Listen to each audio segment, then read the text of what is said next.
जब तेरे अंग शिथिल हो जाएंगे, आंख है पर देख नहीं पाओगे, कान है कथा सुन नहीं सकते, सुनाएंगे कुछ और पल्ले कुछ पड़ेंगे, पांव है चल नहीं सकते, दूसरे के आश्रित हो जाओगे तो क्या भक्ति करोगे?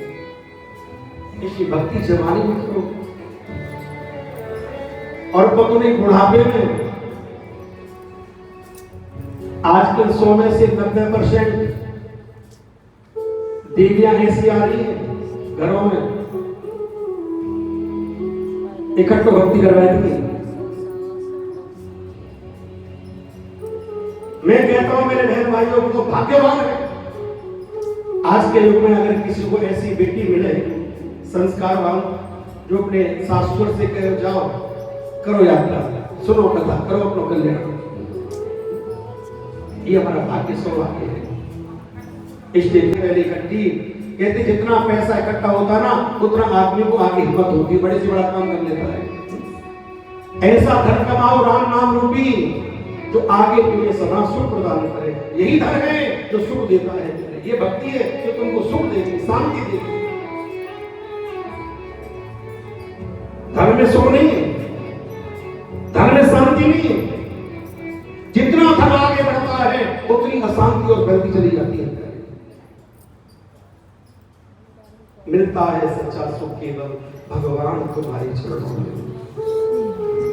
अगर परम सुख की प्राप्ति करना चाहते हो, आनंद की प्राप्ति करना चाहते हो, तो मेरी बहनों हमको सदैव भगवान के चरणों में सुंदर आस्था रखते हुए अपने जीवन का कल्याण करना चाहिए, उद्धार करना चाहिए। प्रेम से कहो राधे राधे। आज हमारे बीच में खुशी के मारे वो उछल रहे हैं, प्रसन्न हो रहे हैं। शुक्राचार्य बोले तुम प्रसन्न हो रहे हो, तुमको इतना पता नहीं है बलि, तेरा एक पग में सब कुछ लूट लेंगे। इसलिए तुमसे कहना चाहता हूं कि मत दे दान जमी को रे राजा बलि, मत दे दान जमी को। अगर तुमने इनसे हां कर रखी है तो मना कर दे। ये वो नारायण है जिन्होंने तपसी का रूप धारण करके रावण का वध किया। ये वो नारायण है जिन्होंने पति का रूप लेकर के ब्रह्मा के साथ छल किया। ये वो नारायण है जिन्होंने नरसिंह रूप लेकर के तुम्हारे पूर्वज हिरण्यकश्यप का वध किया। और आज तुमको छलने के लिए क्या ब्राह्मण का रूप लेके आता है, इसलिए मना कर दे इसे। बलि बोला गुरुदेव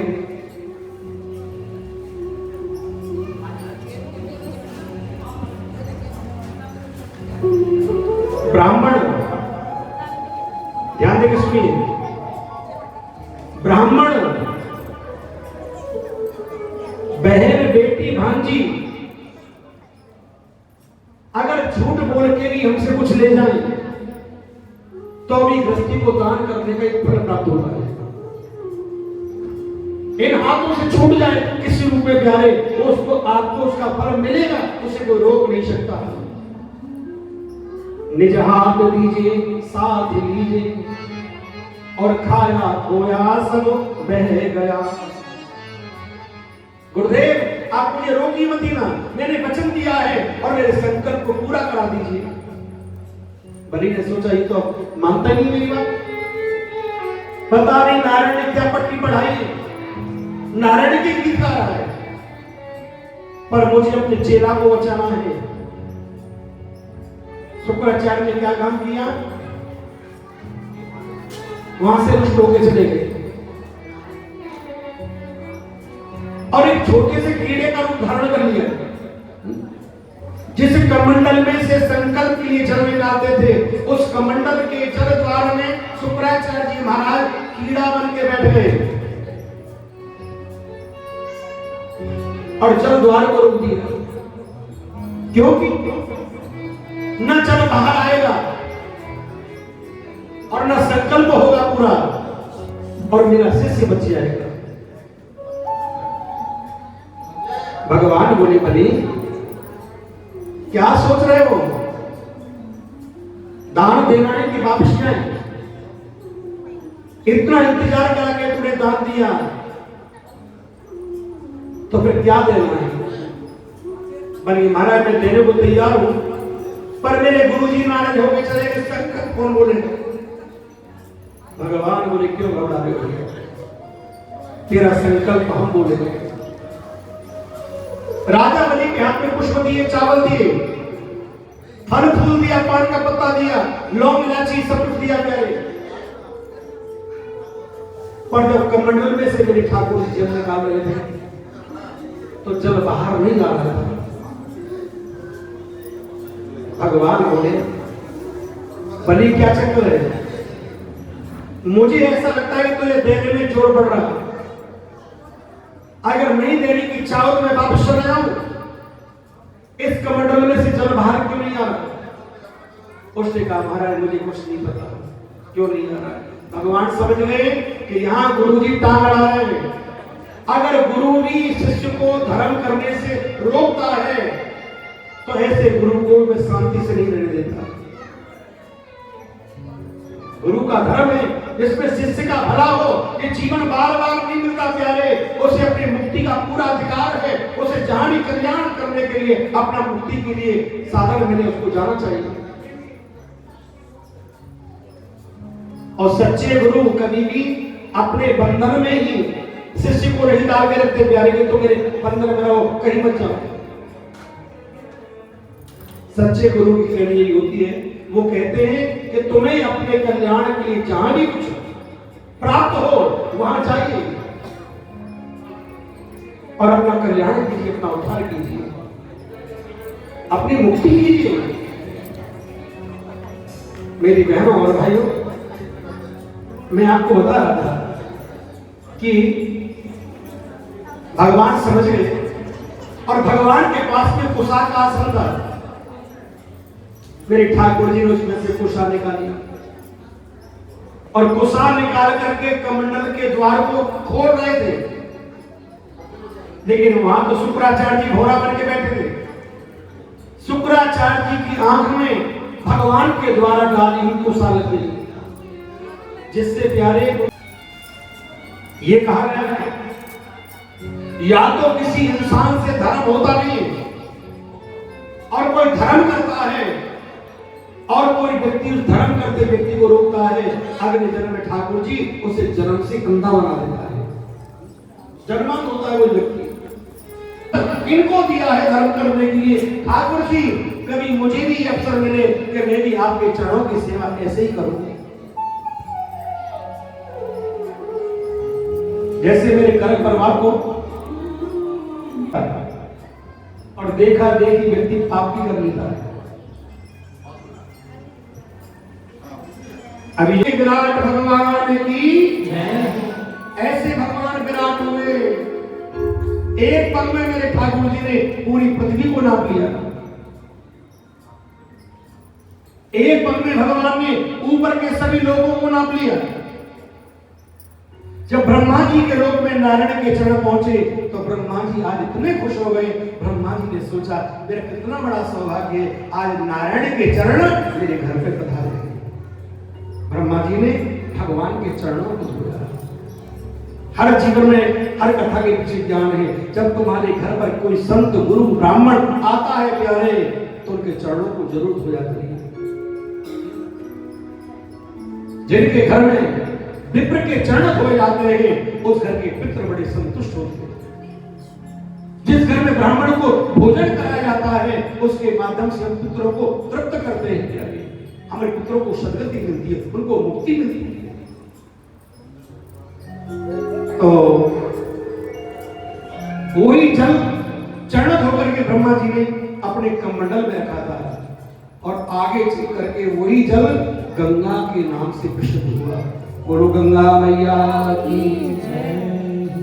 ये गंगा क्या है? वामन भगवान के चरणों का धुला हुआ जल ही गंगा बना है। अब उसी जल को, गंगा को भगवान शंकर ने अपने सिर में धारण किया था। क्योंकि शिव जी के आराध्य जो इष्ट है वो कौन है? नारायण। अपने नारायण को, अपने गुरु गोविंद को सदा अपने मन मस्तक में रखिए, यानी विचारों में रखिए। मेरी बहनों, भगवान ने कहा बताओ, 2 पग में मैंने तेरा सब कुछ ले लिया, अब तीसरा पग दान तू मुझे कहां से देगा? और तूने दान नहीं दिया तो रेडी हो जाएगा। बलि बोला महाराज, जब तुमने 2 पग में मेरे धर्म को मान लिया है तो 1 पग आप मुझे मान लीजिए और मुझे ना लीजिए। मुझे ऋण मुक्त कीजिए प्रभु, मुझे ऋण मुक्त कीजिए। भगवान ने आदेश दिया गरुड़ के, गरुड़ बलि को बांध दो। बलि को बांध के ऐसी जमीन में डाला। भगवान ने कहा तीसरा पग कहां रखूं? तो बलि ने कहा महाराज मेरे प्रभु, तीसरा पग आप मेरे मस्तक पर रख दीजिए, मुझे नाम दीजिए, मेरे सिर से कमल पग रख दो। भगवान ने ऐसे राजा बलि के मस्तक पर पांव रखा। आकाश से देवता लोग राजा बलि की जय जयकार करने लगे। बलि तुम धन्य हो, तुम कितने पुण्य आत्मा जीव हो, जिन श्री हरि के पावन चरणों को स्पर्श करने के लिए, जिनके चरणों की रज प्राप्त करने के लिए बड़े बड़े योगी महात्मा संत मुनि वृंद तरसते हैं। आज वो चरण आपके मस्तक पे आ रहे हैं। तो आप जानते हैं जो हम तिलक लगाते हैं ये सब क्या है? भगवान के चरण। ये भगवान का चरण है। जिनके मस्तक में भगवान के चरण विराजमान है उसका आचरण कभी बेकार नहीं होगा, और जिसका आचरण ठीक है वो अपने जीवन में कल्याण करने का अधिकारी होता है, मुक्ति का अधिकारी होता है। इसलिए सबसे पहले साधक को ध्यान रखना, गले में कंठी जरूर चाहिए, और मस्तक पर जो आपका गुरु तिलक है ना उसको जरूर लगाना चाहिए, अवश्य लगाना चाहिए।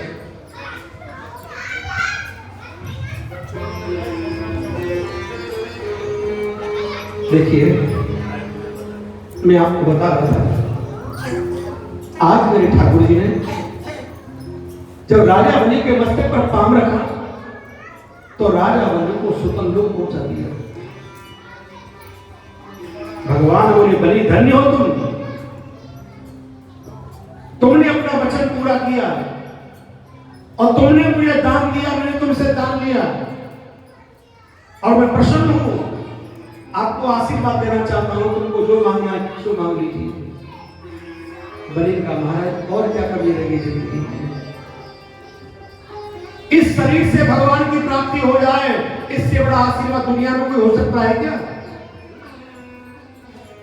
इस देह से भगवान की प्राप्ति हो जाए, इससे बड़ा आशीर्वाद क्या होगा?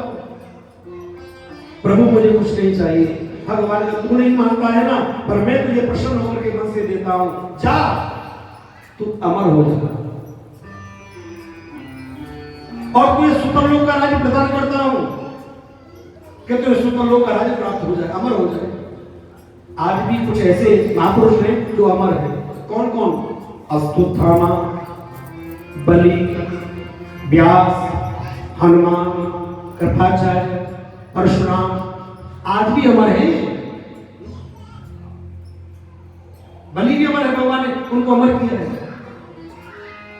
मांगना कुछ बड़ा नहीं, लेकिन जब बलि नहीं मांगता है, भगवान पीछे पड़ गए, तो बलि ने अपनी पत्नी से कहा, देवी विंध्यावली, आज नारायण मुझे कुछ देना चाहते हैं, अगर आपकी आज्ञा हो तो इनसे कुछ मांग ले। तो विंध्यावली बोली, इनसे मांगोगे? ये किसी को देना नहीं जानते हैं, और जो लूटने वाले होते हैं ना उनको देने में जोर पड़ता है। भगवान का भक्तानी, हमने किसको लूटा है? हमारा नाम सामरिया सेठ है, हमने नरसिंह को भात बनो, हमने सबको लुटाया है। हमने किससे लूटा है? तो विंध्यावली बोली, ज्यादा बोल, बड़े बोल मत बोलो, हम तुम्हारी सब आदत जाने, सारी लीला जाने, सारी करतूत जाने। भगवान बोले क्या जानती हो? तो विंध्यावली बोली, सुनो प्रभु तुम कैसे लुटेरे हो, कि ब्रजवासिनी के घर घर डोलो, कि ब्रजवासिनी के घर घर डोलो और कछु ना मिले तो उनके बर्तन धोड़ो। वहां जाके माखन मांगते हो, मठा मांगते हो, जब ब्रज की गोपियां आपको माखन मठा नहीं देती ना तो क्या करते हो? आप उनके बर्तन फोड़ देते हो, घर में जाके चोरी करते हो, ऐसे लुटेरे हो। ब्रज की गोपियों को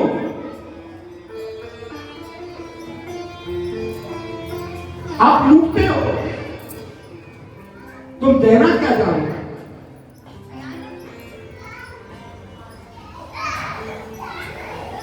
आपस में गोपियां एक दूसरे को शिकायत भी करती थी और क्या कहती, अरे बहन तुम्हें क्या बताऊं, जो नंद को लाला है ना छलिया, वो बड़ो नटखट है। घेरी बनने आए, घेरी बनने आए, श्याम तेने कैसी ठानी है, ओ घेरी बनने आए, श्याम तेने कैसी ठानी है। माखन क्यों चुराएंगे? जिनके घर में 9 लाख गाय, दूध दही मक्खन की तो प्यारे यहाँ पर गंगा यमुना बहती है, वो क्यों चोरी करेंगे? लेकिन भगवान उन गोपियों के यहाँ पर गए हैं जिन्होंने पहले बड़ी तपस्या करी है। संत थे, महापुरुष थे प्यारे, वो ब्रज में आके गोपी बने। उनके मन का भाव था कभी नारायण हमारे घर में आए और हमारे घर में भोग लगाए। इसलिए भगवान उनकी इच्छा पूर्ण करने के लिए उनके घर में माखन चोरी करने जाते हैं।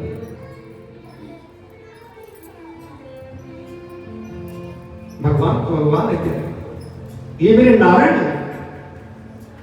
भगवान का मांग लो, मौका है तो विंध्यावली बोली मांग लो, ऐसा मांगो इनसे इनको भी नानी याद आ जाए। ये भी याद करेंगे, भक्तों के पल्ले पड़ेंगे। तो बलि बोला, महाराज आपने मुझे अमर बना दिया, शुतरलोक का राज्य दे दिया, अगर आप मुझे देना चाहते हो तो ये दीजिए प्रभु, आपका दर्शन अपने महलों के दरवाजे के बाहर करूंगा, गेट पर करूंगा। गेट पर भगवान बोले, गेट पर चौकीदार रहता है, चौके में तेरा चौकीदार बन जाऊं? बलि मुस्कुरा गया। भगवान का जा भक्तराज, जब तूने मना नहीं किया देने में तो मैं भी मना ही नहीं करूंगा, जा अब मैं तेरे घर गेट की चौकीदारी करूंगा। आए थे हर ठगन को पर आप ही ठग गए। जो भगवान छलने के लिए आए थे, आज भक्त ने ऐसा चक्कर चलाया कि ठाकुर जी को छल करके द्वार पर चौकीदार बना दिया।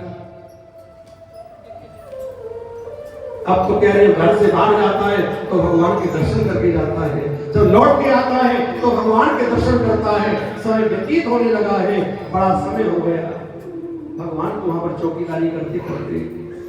उधर माता लक्ष्मी बैकुंठ में बड़ी परेशान है कि भगवान अब तक नहीं लौटे हैं।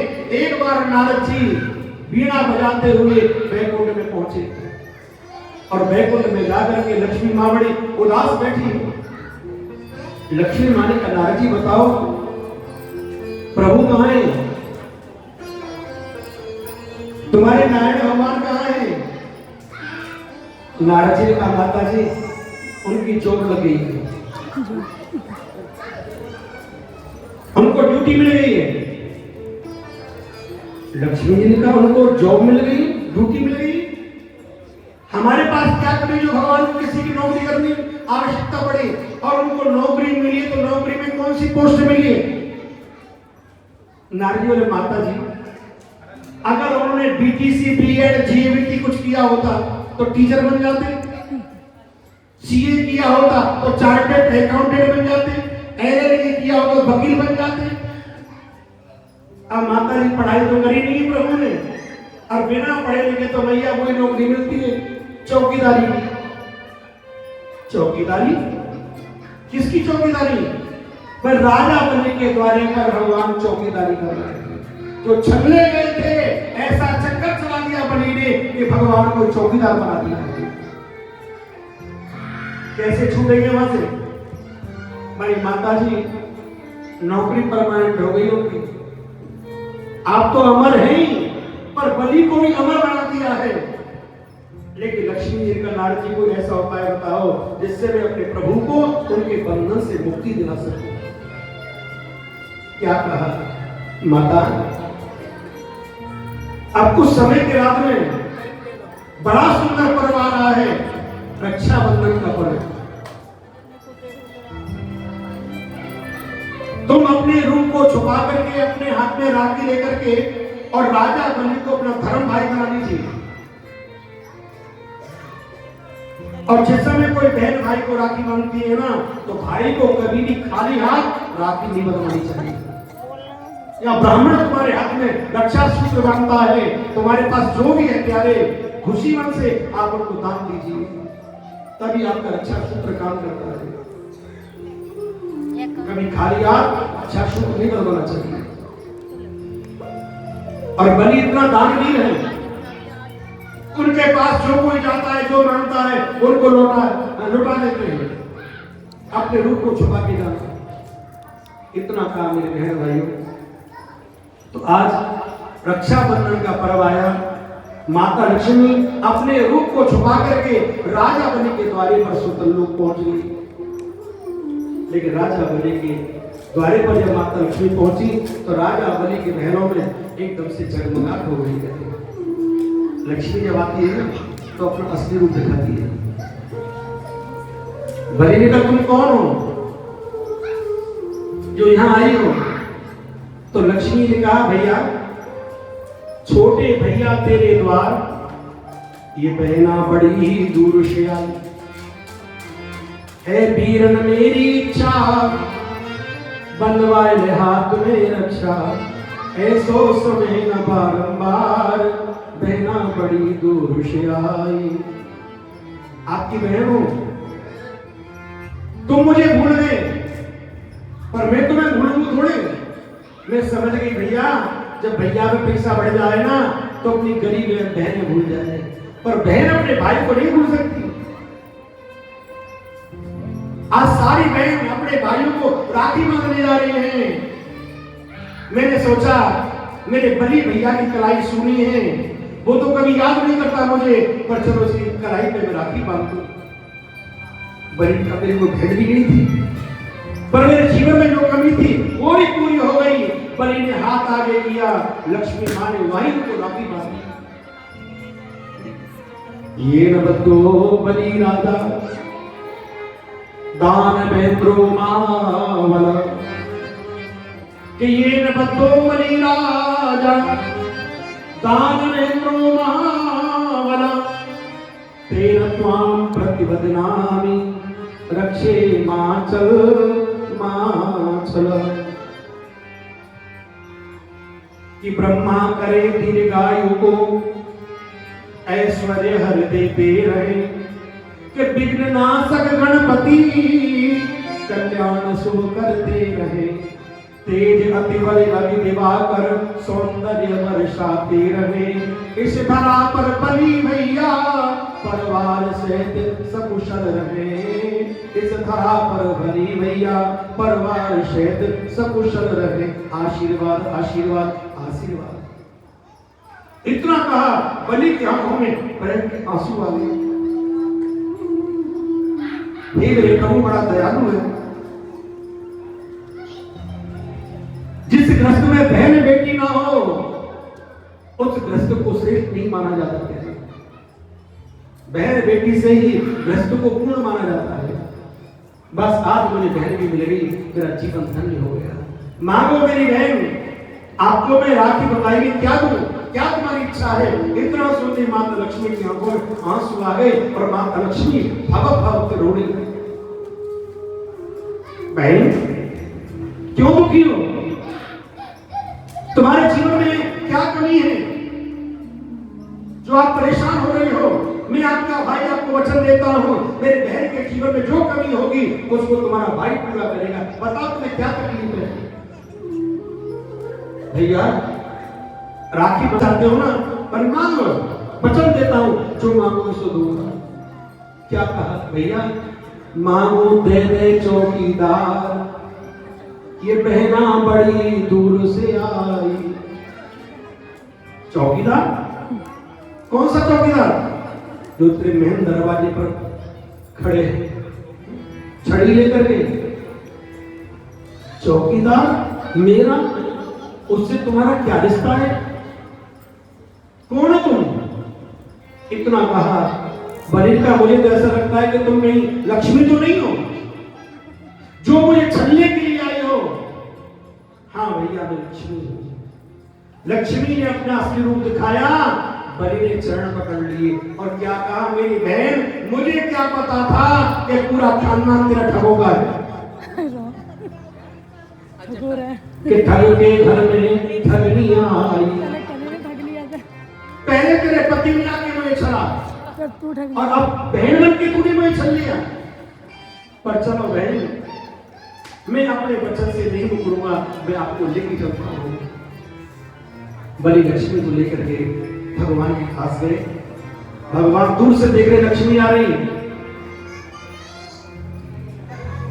अब तो भगवान चक्कर में पड़ गए। भगवान ने सोचा जैसे राजा बलि ने चल करके मुझे द्वार पर चौकीदार बना के खड़ा कर दिया है, कहीं बैकुंठ जा करके लक्ष्मी को नौकरानी बना के ना ले आया हो। ये कुछ नहीं पता इसके।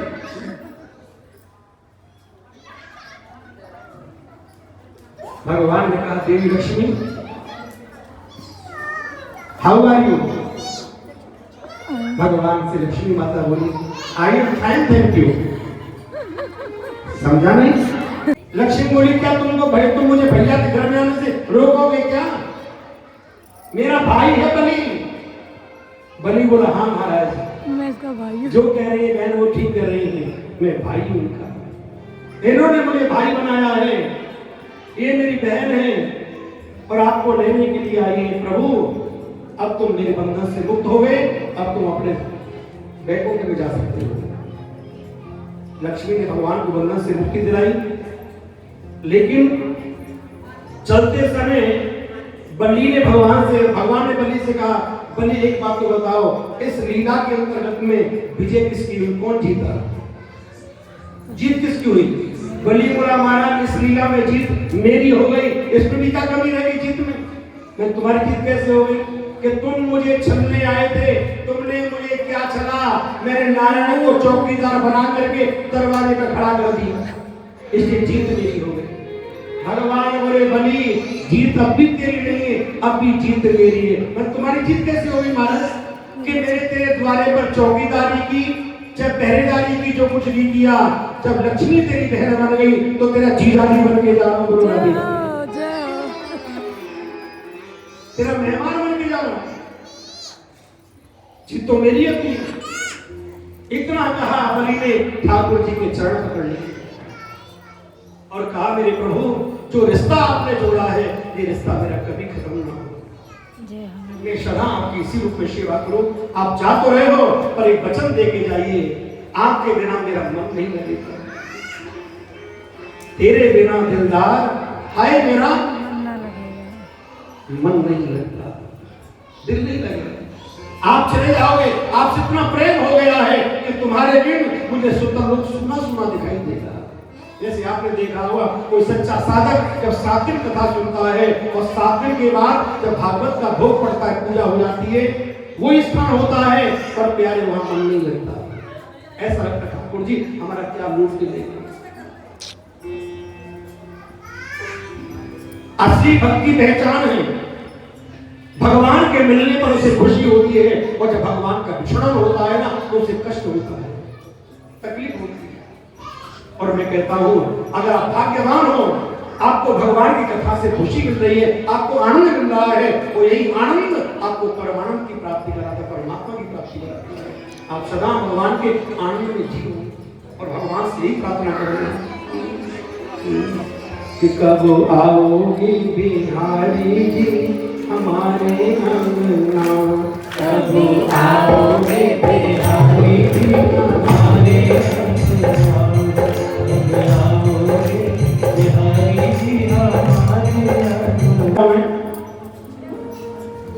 एक राजा हुए थे, बड़े प्रतापी थे, धर्मात्मा थे और भगवान के भक्त थे, जिनका नाम था अम्बरीश। और जो अम्बरीश नाम के राजा थे वो एकादशी का व्रत करते थे। गृहस्थ धर्म में एकादशी से बड़ा कोई दूसरा व्रत नहीं है, लगा। इसलिए गृहस्थी को एकादशी का व्रत जरूर रहना चाहिए। और एकादशी के व्रत में हमें फलाहार ग्रहण करना चाहिए। उस दिन अन्न नहीं खाना चाहिए, क्योंकि अन्न में पाप निवास करते हैं। ये कहा गया एकादशी में जो भी अन्न ग्रहण करता है उतना पाप ग्रहण कर रहा है। और एकादशी की रात्रि को थोड़ा भगवान के चरणों में दीपक जला करके ओम नमो भगवते वासुदेवाय या श्री कृष्ण गोविंद हरे मुरारे इस मंत्र का जाप करना चाहिए। और एकादशी कथा पढ़नी चाहिए, जो एकादशी है उसकी कथा पढ़नी चाहिए। एकादशी भगवान के शरीर से प्रकट हुई है। और ये कहा गया है, भगवान स्वयं कह रहे हैं जो एकादशी व्रत का पालन करते हैं, जब वो अपना शरीर छोड़ते हैं मृत्यु लोक से, उस व्रत के प्रभाव से वो सीधे मेरे धाम में ही निवास करते हैं। उनको मैं अपने धाम में ले गया हूं। ये भगवान का वचन है। इसलिए मेरी बहनों और भाइयों, एकादशी व्रत जरूर करना चाहिए। और जब आपकी इच्छा है 5 साल रहो, 10 साल रहो, 11 साल रहो, 21 साल रहो, जब तक तुम्हारे शरीर में शक्ति खूब रही है, और जब शक्ति ना हो तो एकादशी का उद्यापन भी कर सकते हो। उद्यापन भी जरूरी है, जिसमें 26 ब्राह्मण और एक ब्राह्मणी को 2 दिन भोजन कराया जाता है। उससे आगे आपकी शक्ति कितना भी आप करिए, लेकिन 26 ब्राह्मण और एक ब्राह्मणी को भोजन कराने के बाद में आपका उद्यापन पूर्ण होता है। तो राजा अम्बरीश एकादशी का व्रत रहते थे। एक बार क्या हुआ, गंगा नहाने के लिए वो गए, तो वहां पर उन्होंने एक ऋषि देखे जिनका नाम था दुर्वासा, और उनका दर्शन किया गंगा किनारे। और मन में भाव आया, क्यों ना हो, ये संत है, आज मेरे को दिया है प्रसाद पाने में तो मुझे बड़ी खुशी होगी। तो अम्बरीश जी ने दुर्वासा जी के लिए निमंत्रण दे दिया एकादशी में भोजन के लिए, फलाहार के लिए। दुर्वासा जी ने कहा, जाओ तुम तैयारी करो, हम अपनी पाठ पूजा के लिए आपके महल में आ रहे हैं। अम्बरीश जी अपने भवन में गए, महल में गए, और वहां जाकर के अपने भगवान की पूजा कर रहे हैं। और भगवान सारे राम जी को पंचामृत से स्नान कराने के बाद भगवान का चरणों तक ले गए थे। भगवान को स्नान कराया जल, उसका थोड़ा सा आपको पान करना चाहिए। सारा नहीं पी सकते हो, तो उसमें एक बूंद लीजिए प्यारे, पर जरूर उसको पीजिए। काल मृत्यु वर्णम सर्व व्याधि विनाशनम श्री कृष्णम चरणोदक पीत्वा पुनर्जन्म न विद्यते। जो भगवान का चरणोदक लेते हैं ना, वो पुनर्जन्म के चक्र में नहीं पड़ते हैं। उनके संसार के आवागमन का चक्र खत्म हो जाता है, जो भगवान का चरणोदक पान करते हैं। तो उसी समय पर दुर्वासा जी का आना हो गया, और दुर्वासा जी ने देखा कि ये राजा अम्बरीश, इसने मुझे निमंत्रण दिया और मुझे कुछ भोजन कराने से पहले खुद ने मुंह झूठा कर लिया है, इसने मेरा अपराध किया है। राजन, आपने मेरा अपमान किया है, और मैं तुम्हें दिखाता हूं कि संत का अपमान कैसे किया जाता है। क्रोध में आके दुर्वासा जी सर से जटा उखाड़ी, और जटा उखाड़ करके उसको जमीन पर पटक करके मारा है।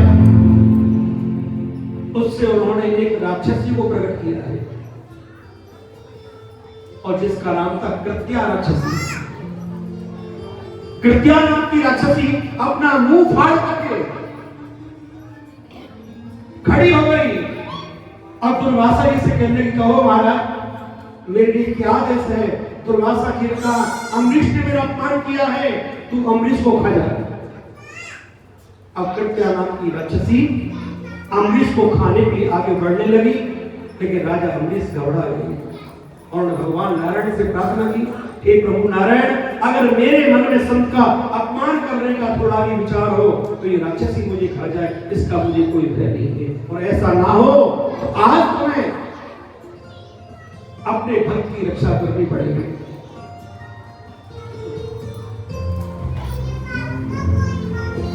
मेरा कोई न सहारा बिन तेरे, गोपाल शमरिया मेरे। मेरा कोई न सहारा बिन तेरे, गोपाल शमरिया मेरे। मेरा कोई न सहारा बिन तेरे, गोपाल शमरिया। भगवान ने चक्र को याद किया और आदेश दे दिया ठाकुर जी चक्र के लिए, जाओ कृत्या नाम की राक्षसी को भस्म करिए और मेरे भक्त अमरीश के प्राणों की रक्षा कीजिए। भगवान का तो इच्छा मात्र से संसार, जब संकल्प से संसार रच सकता है तो भगवान के लिए कोई कार्य दुर्लभ नहीं। भगवान का चक्र आया और ऐसा चक्कर चलाया ठाकुर जी ने कि कृत्या को भस्म कर दिया। अब चक्र में से गर्मी निकलने लगी, अग्नि की लपटें निकलने लगी और अम्बरीश के दुर्वासा जी के शरीर को जलाने लगी। दुर्वासा जी घबरा गए, दुर्वासा जी घबराने लगे, कैसा चक्कर चलाया रे श्याम तेरी उंगली में। ब्रह्मा के आगे ब्रह्मदेव रक्षा करो। ब्रह्मा जी ने कहा मैं आपकी रक्षा नहीं कर पाऊंगा क्योंकि तुमने नारायण के भक्त का अपमान किया है। अगर रक्षा करना चाहते हो तो भोले बाबा के पास जाओ, वो शायद तुम्हारी रक्षा करेंगे।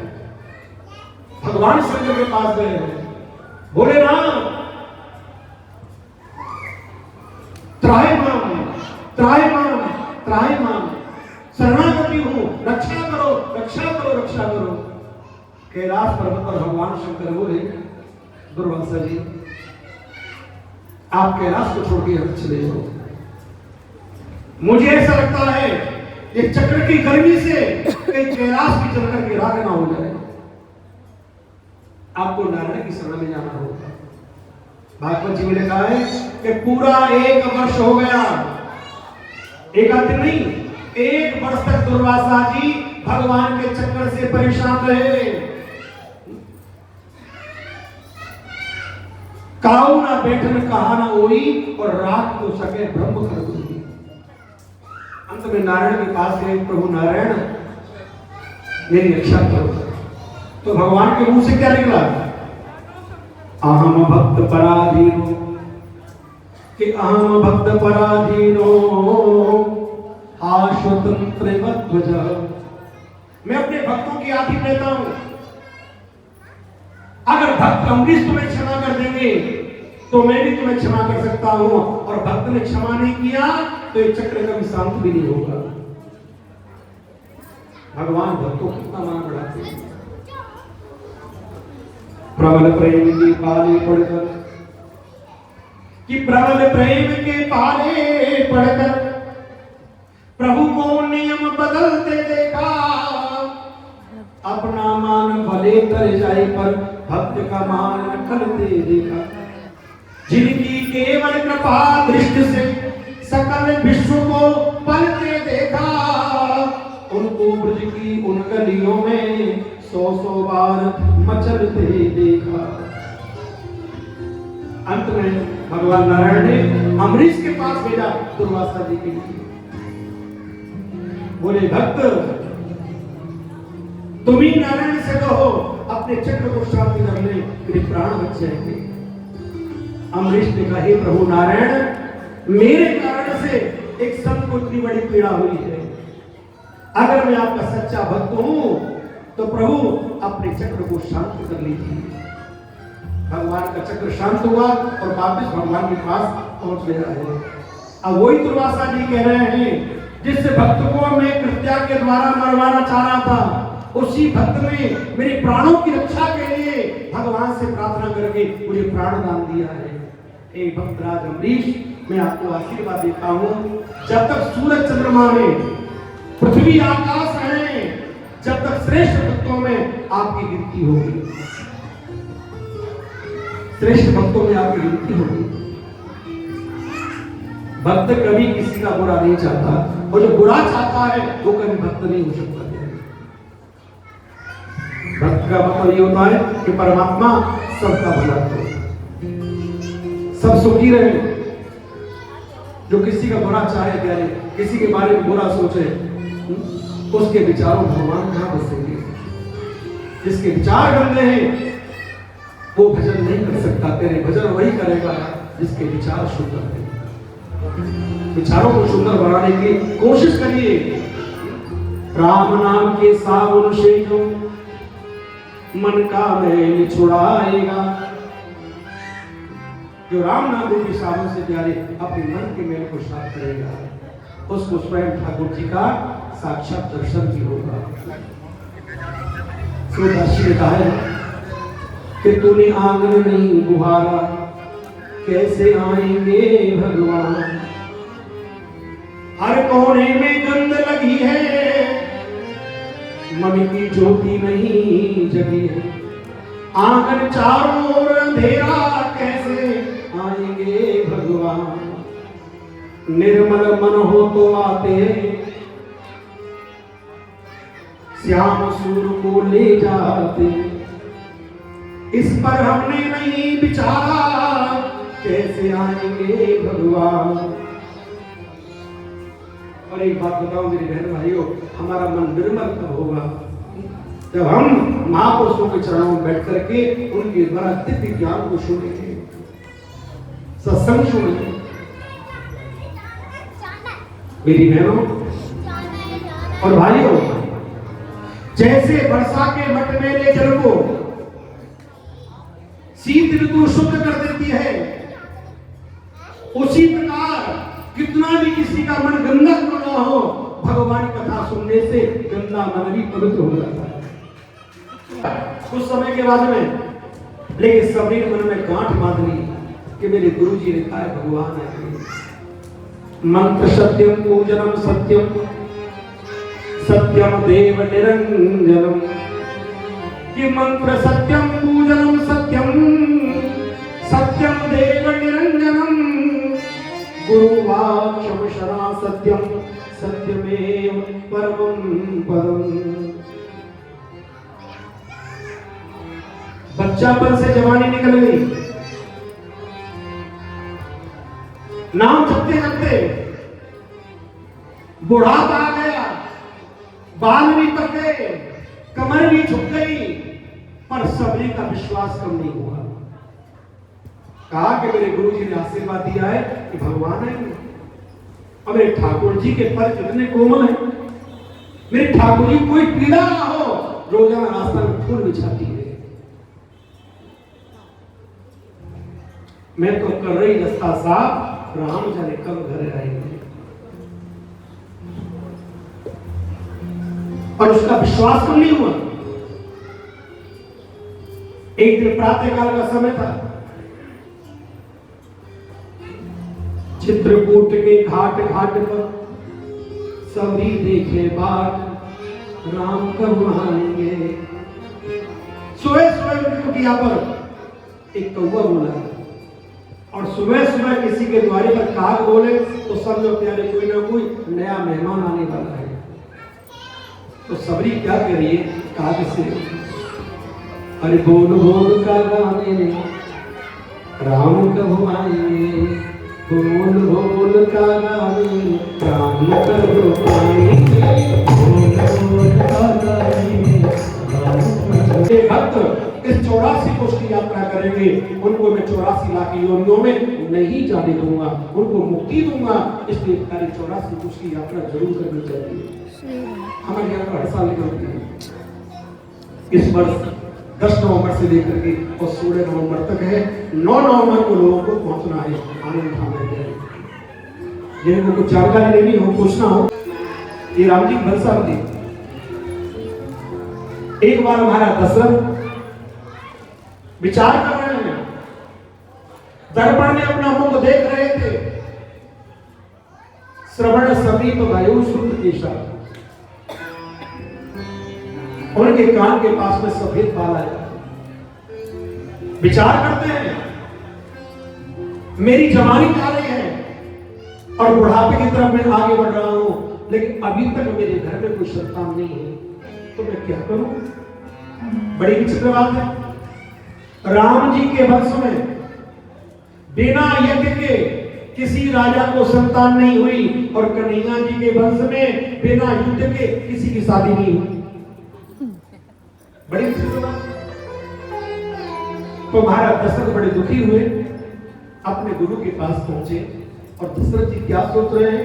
तुलसीदास जी ने लिखा है रामचरितमानस में, एक बार भूपत मन माही, एक बार भूपत मन माही, हय भूगिराजी कोरे सुत नारी, राम सिया राम सिया राम, राम सिया राम सिया राम जय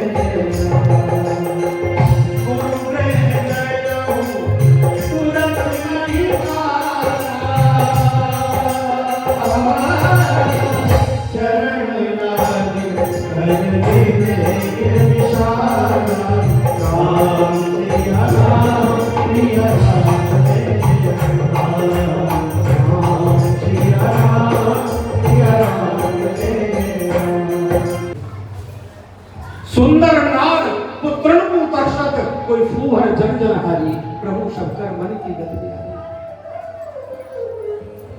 महाराज दशरथ को यही सोच हो गया, क्या मेरे भाग्य में पुत्र सुख नहीं? अपने गुरुदेव के पास गए। गुरुदेव ने कहा, दशरथ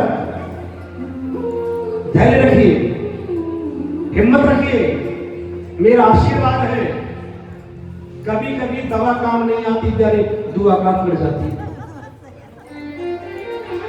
जो बात दवा से बन ना सके, वो बात दुआ से बनती है। दुआ में बहुत बड़ी ताकत है। मेरा आशीर्वाद है दशरथ, तेरे घर में एक पुत्र नहीं, तेरे घर में 4-4 पुत्र होंगे। जब 4 पुत्रों का आशीर्वाद मिला और कहा तुमको यज्ञ करना है, श्रृंगी ऋषि को बुलाओ, और श्रृंगी ऋषि जहां भी यज्ञ करते हैं उनका यज्ञ कभी व्यर्थ नहीं जाता, हर व्यक्ति की मनोकामना पूर्ण होती है। तो श्रृंगी ऋषि कौन थे आप जानते हैं? ये श्रृंगी ऋषि कौन है? ये दशरथ जी के दामाद हैं।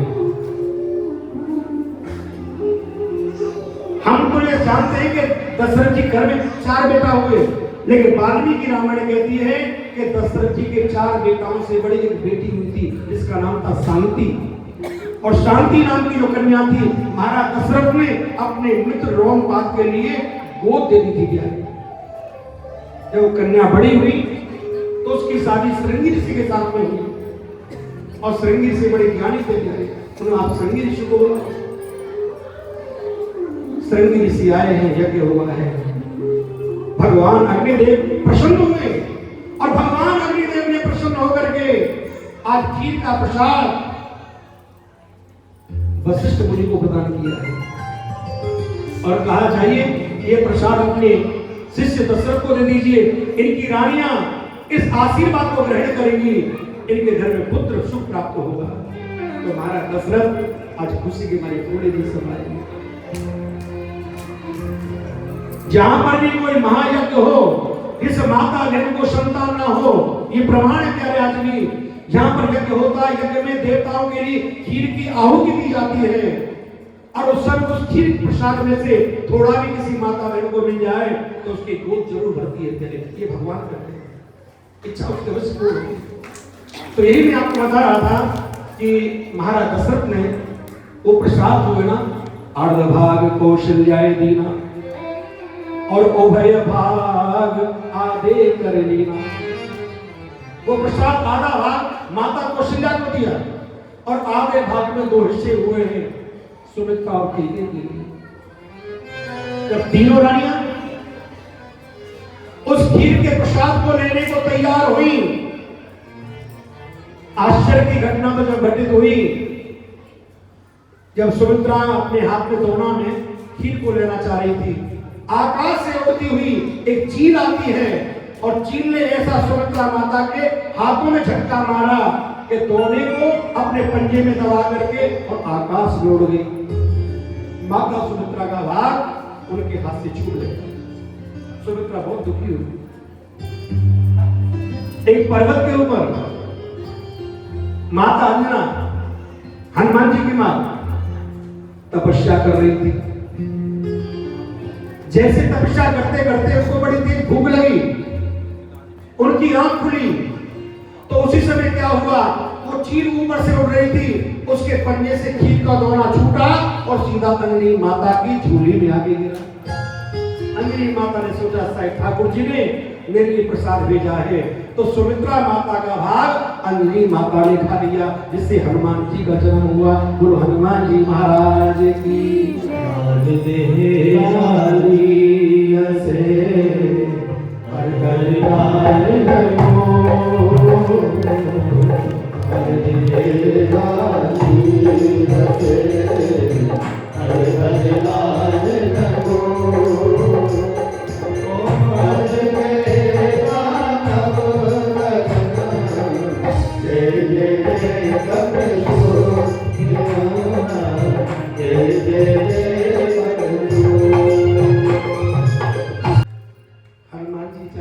सेवक है।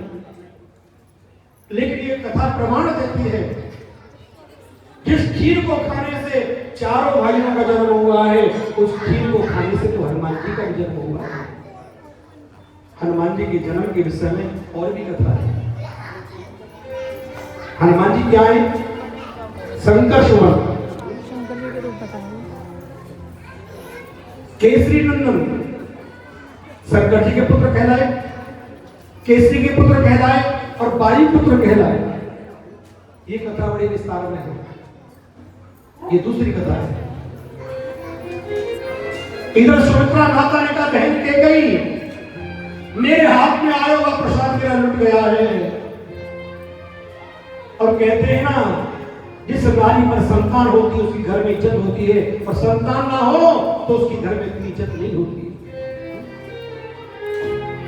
हे विधाता, क्या मुझे संतान सुख नहीं है? लेकिन कौशल्या मां ने और कैकेयी ने कहा, बहन सुमित्रा, आप परेशान ना हो, आप दुखी ना हो, अभी प्रसाद हमने नहीं खाया है, हमारे पास में प्रसाद है। इन बच्चों को शांत करो भाई, कृष्ण ये पूरा कृष्ण करके बच्चे। उन्होंने कहा, बहन कैकेयी और कौशल्या ने कहा, बहन सुमित्रा, आप दुखी ना हो, आप परेशान ना हो, अभी हमारे पास प्रसाद है, हमने नहीं खाया है, अपने भाग्य में से आधा आधा भाग्य हम आपको प्रदान करते हैं। तो कैकेयी ने और कौशल्या ने सुमित्रा जी को अपना आधा आधा भाग्य दिया। सुमित्रा मां ने कहा, बहन कैकेयी, बहन कौशल्या, तुमने इतना बड़ा त्याग किया है और अपने प्रसाद में से हमको आधा दिया है, आधा आधा दिया है। अगर मेरे गर्भ से विधाता मुझे 2 संतान प्रदान कराते हैं, तो एक संतान कैकेयी तुम्हारे पुत्र की सेवा में छोड़ूंगी और एक संतान बहन कौशल्या तुम्हारे पुत्र की सेवा में छोड़ूंगी। ये मेरा वचन है। अब तीनों रानियों ने यज्ञ नारायण के द्वारा दिया हुआ प्रसाद ग्रहण किया है, और इस प्रसाद के माध्यम से आज तीनों रानियां गर्भवती भी हुई है। जादिन से हरे गर्भयाए और सकल लोग सुख संपत्ति छाए, सकल लोग सुख संपत्ति छाए। क्या हुआ? माता कौशल्या जी को सपने में ठाकुर जी दिखाई देने लगे, यज्ञ कर रही हैं, धर्म कर रही हैं, अपने गुरु का दर्शन कर रही हैं, तीर्थ का दर्शन कर रही हैं। ये स्वप्न का फल जानने के लिए माता कौशल्या अपने गुरुदेव के पास आई है, शंका निवारण करने के लिए। गुरुदेव, मैंने स्वप्ने में ठाकुर जी देखे, इसका फल क्या है? तो शास्त्रों में कहा गया है, जो भक्त भक्ति करते करते सपने में भगवान के दर्शन करता है, सपने में अपने गुरु के दर्शन करता है, सपने में कथा के दर्शन करता है, सपने में गौ माता के दर्शन करता है, सपने में गंगा माँ के दर्शन करता है, वो भक्त इसी जन्म में साक्षात ठाकुर जी को प्राप्त कर लेता है। उसे बार बार नहीं भटकना पड़ता। ये समझ ले वो उसका अंतिम समय है भगवान को प्राप्त करने के लिए, अंतिम जन्म में उसका तैयारी। अच्छा लक्ष्य। कौशल्या माँ ने कहा महाराज इस स्वप्न का क्या फल होगा? गुरुदेव ने कहा कौशल्या अब मुझे ये प्रतीत होता है कि अवधपुरी के अंतर्गत में साक्षात नारायण प्रकट होने वाले हैं, भगवान अवतार लेने वाले हैं। भगवान के आने की खुशी में महाराज दशरथ ने पूरे अवधपुर को सजा दिया था, जैसे हमारे योगी जी सजाते ना हर साल अवधपुर को प्यारे, जैसे हमारे गर्ग साहब ने पूरा भगवान का मंदिर सजवाया है। भगवान की खुशी में हमें प्यारे खूब सेवा करनी चाहिए। मेरे ठाकुर जी आएंगे और मेरे ठाकुर जी हमारी सेवा को देख के प्रसन्न हो जाएंगे। ये भाव है प्यारे, जितना मंदिर को सजाओगे उतने तुम्हारे कर्म सुंदर होंगे, भगवान की सेवा में कोई कमी ना रह जाए, ऐसा भाव रखिए।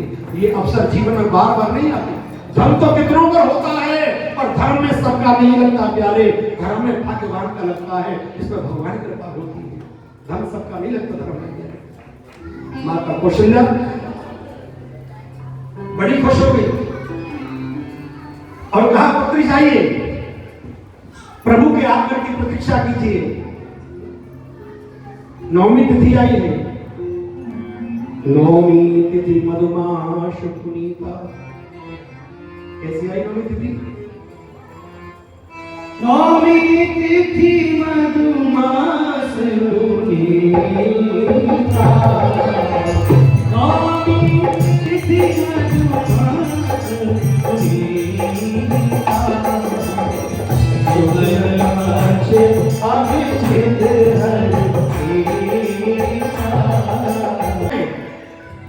दिन के 12 बजे हैं, माता कौशल्या जी के भवन में भगवान नारायण एकदम से चतुर्भुज रूप में प्रकट हो जाते हैं। बोले नारायण भगवान की जय हो। देवताओं ने स्तुति करी है कि भय प्रगट कृपाला दीन दयाला कौशल्या हितकारी, भय प्रगट कृपाला दीन दयाला कौशल्या हितकारी, हर सुख में तारी पुण्य मनहारी, अद्भुत रूप दिखारी, लोचन अभेदन सुर संत हित लीन मनुज अवतार, कि विप्रधैन सुर संत हित लीन मनुज अवतार, निज इच्छा निर्मित करो माया आज नारायण कैसे प्रकट हुए? माता कौशल्या के सामने कि सशंख चक्रम सकरीत कुंडलम सपीत वस्त्रम सरुचिरुदेक्षणम सहारदक्षस्तन कौस्तुभं श्रियं नमामि विष्णु शिरसा चतुर्भुजम्। जिन भगवान नारायण के हाथ में शंख है, चक्र है, गदा है, सुंदर गले में माला पड़ी हुई है और भगवान जी मैया को देख करके मंद मंद मुस्कुरा रहे और बोले मैया मैया पूर्व जन्म में आप शत्रुघ्न थी और हमारा दशरथ मनु थे। आपने तपस्या करी पहले जन्म में, मुझे प्राप्त करने के लिए मैं प्रसन्न हुआ, आपको दर्शन दिया, मैंने तुमको छूट कर दी, मांग लो वरदान, तो तुमने वरदान में मुझे ही मांगा पुत्र के रूप में। तो मैया मैं तुम्हारा बेटा बन के आ गया हूँ, तुम मेरी मैया बनी हो। मैया तुमने दर्शन कर लिए हो तो किवाड़ खोलो। लाखों की तादाद में भक्तजन दर्शन की लालसा में खड़े हुए हैं। मैया बोली लाला क्या कहना चाहते हो? मैंने आपको बेटे के रूप में बुलाया था, आपको पिताजी के रूप में नहीं बुलाया था, मैं किवाड़ नहीं खोलूंगी। मैया क्या कह रही है?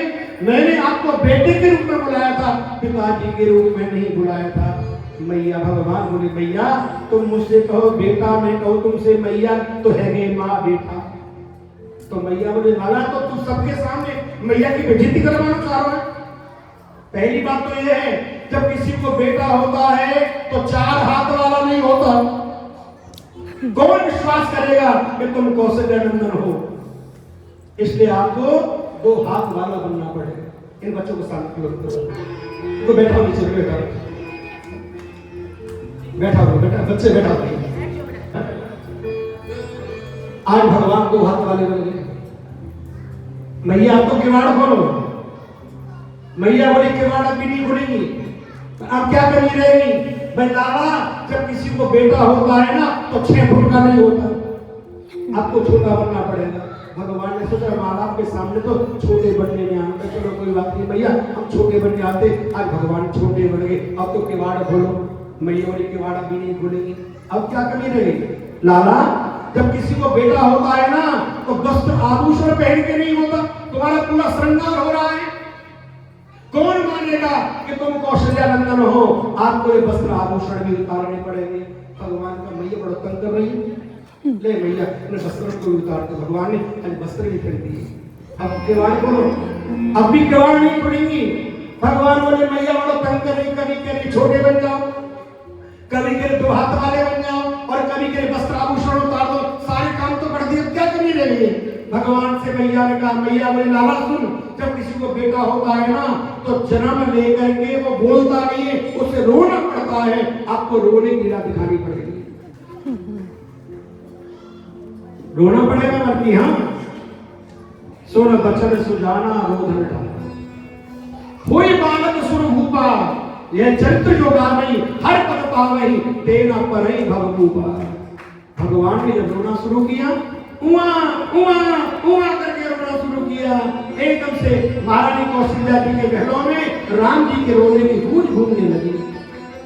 एक दासी ने बालक के रोने की आवाज सुनी, दौड़ी दौड़ी महाराज दशरथ के पास गई और बोली महाराज की जय हो, महाराज की जय हो। क्या संदेश लाई हो? महाराज महारानी कौशल्या जी ने एक प्यारे से लाला को जन्म दिया है। तो क्या लिखा है तुलसीदास जी ने? क्या लिखा है भैया? दशरथ पुत्र जन्म सुनता, दशरथ पुत्र जन्म सुनता,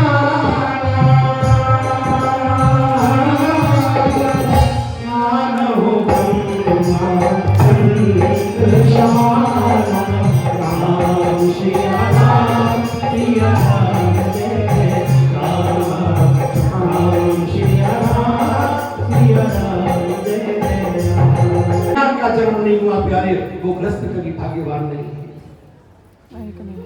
जिसने कभी अपने हाथों से कन्यादान नहीं लिया उसने जीवन में कोई महादान नहीं किया। कन्यादान सबसे बड़ा दान है। इधर मेरे बहन भाइयों, एक दासी दौड़ी दौड़ी आई। कहां से? केकई के महलों से। महाराज की जय हो। क्या संदेश लाई हो? महाराज महारानी केकई ने भी एक लल्ला को जन्म दिया है। एक दासी दौड़ी दौड़ी सुमित्रा के महलों से आ रही है। महाराज की जय हो। दासी तुम क्या संदेश लाई हो? महाराज माता महारानी सुमित्रा ने 2 बच्चों को जन्म दिया है। 4 बेटा जिस घर में जन्म ले रहे हो, दशरथ पुत्र जन्म सुनकर महाराज दशरथ उछलने लगे, खुशी के हमारी पूरी नहीं समाई। इधर क्या हुआ? महाराज दशरथ ने अपने बच्चों के जन्म समय पर इतना दान दिया, इतना उत्सव मनाया। 1 महीने तक भगवान का उत्सव माना लगा। 1 महीने तक सूर्य भगवान एक जगह खड़े हो गए। भगवान के जन्म के समय सबको खुशी थी, पर एक देवता ऐसा था जो मन में दुखी था। वो कौन था? उसका नाम था चंद्रमा। चंद्रमा क्यों दुखी था? जब सूर्य आगे बढ़ा चंद्रमा आए। सूर्यदेव ने कहा चंद्रदेव ने कहा सूर्यदेव तुम जरा आगे बढ़िए और मुझे भी अपने नयन सफल कर लेने दीजिए। लेकिन सूर्यदेव आगे नहीं हुए। चंद्रदेव ने भगवान से शिकायत करी, क्या प्रभु मेरी इच्छा पूरी नहीं होगी, क्या मुझे आपके दर्शन नहीं होंगे? भगवान का चंद्रदेव तुम चिंता ना करो, इस बार सूर्य वंश में जन्म लेकर के आए हैं, अगली बार चंद्र वंश में जन्म लेके आएंगे। इस बार दिन के 12 बजे आए हैं, अगली बार रात के 12 बजे आएंगे। इस समय 1 महीने का दिन हुआ है और कृष्ण जन्म में चाहो 6 महीने की रात्रि कर देंगे, 6 महीने तक महाराज का शुभ देंगे। राम जी के जन्म के समय 1 महीने का दिन हुआ था और जब भगवान कृष्ण ने द्वापर में महाराज किया था उस समय 6 महीने की रात्रि हो गई प्यारे। 6 महीने तक संसारी सोते रहे और भक्तजन भगवान के महाराज का लाभ लेते रहे। आज भी तो ऐसा होता है, कहो तो लोग दूर से कथा सुनने आ जाएंगे और पड़ोस से नहीं जाएंगे। जो गंगा किनारे रहते हैं ना वो गंगा जी में नहाते जाएंगे, और जब तक गंगा में नहीं नहाओगे तो कल्याण कैसे होगा? जब तक आप कर्म नहीं करोगे तो उद्धार कैसे होगा?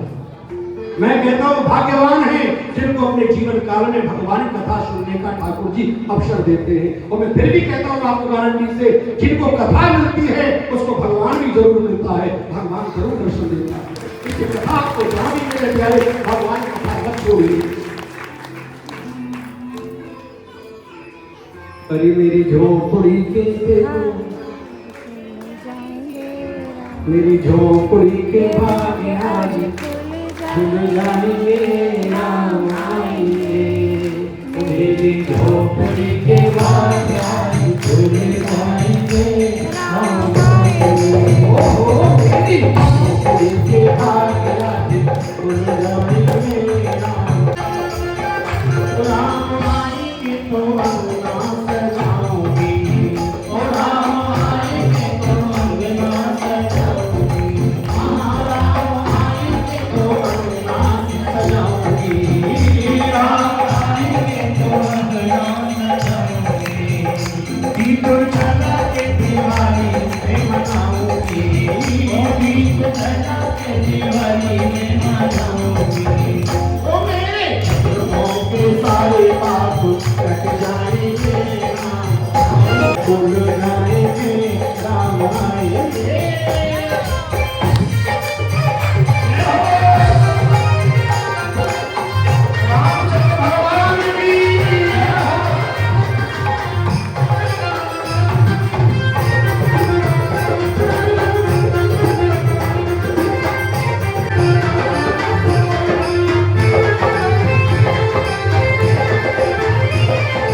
आज पूरे अवधपुर में भगवान राम के जन्मोत्सव की खुशी मनाई गई।